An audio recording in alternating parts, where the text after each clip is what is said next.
Hi there folks, and welcome to our celebration of 60 years of the synthesizer with computer music. And in this edition of Synth Tutorial, we're going to create the iconic bass sound which Calvin Harris used on his hit How Deep Is Your Love. Now actually, this bass sound does change its sonic appearance as the song progresses, but we're going for the high-pass filter bass sound that you often hear as the sections are building to each chorus.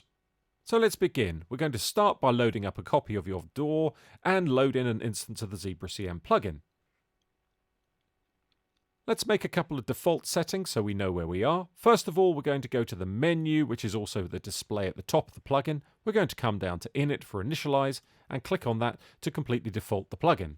It's also a good idea because the plugin tends to run quite hot to limit the master. So we're going to click on the master volume that's on the bottom right hand side and reduce that to the 12 o'clock mark, which should give you a value in the upper display of 50.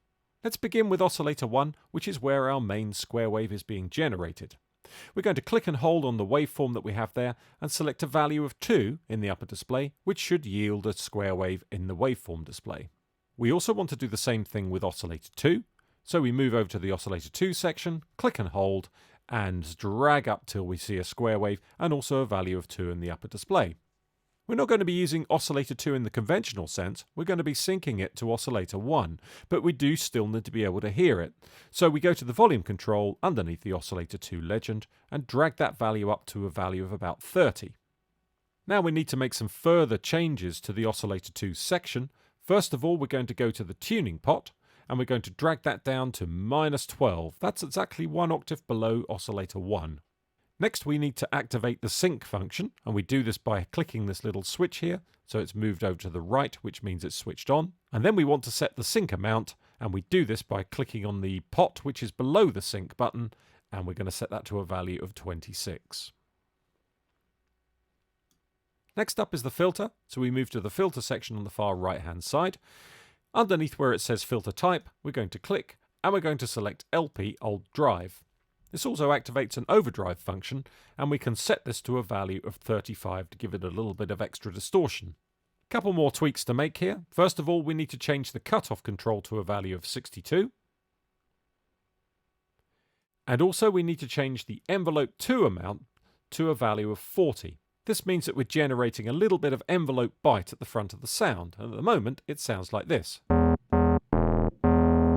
As the ZebraCM plugin is equipped with 2 envelopes, we're going to use them both.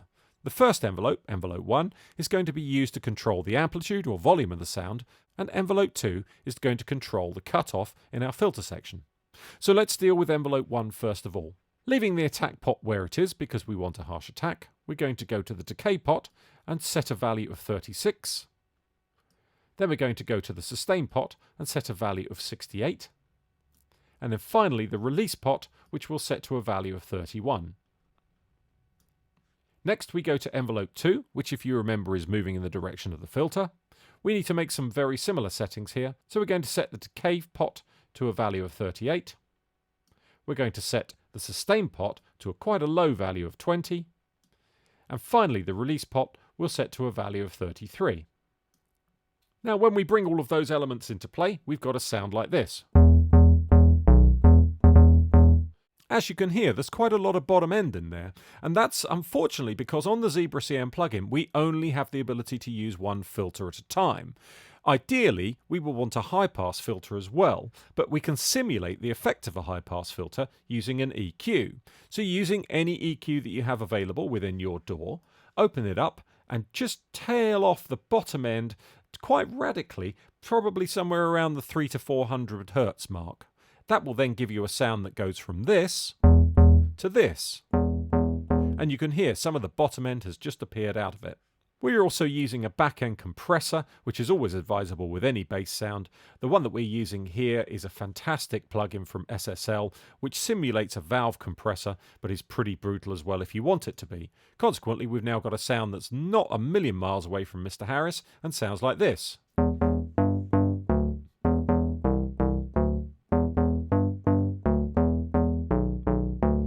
So that's our patch for this episode. We'll see you again soon.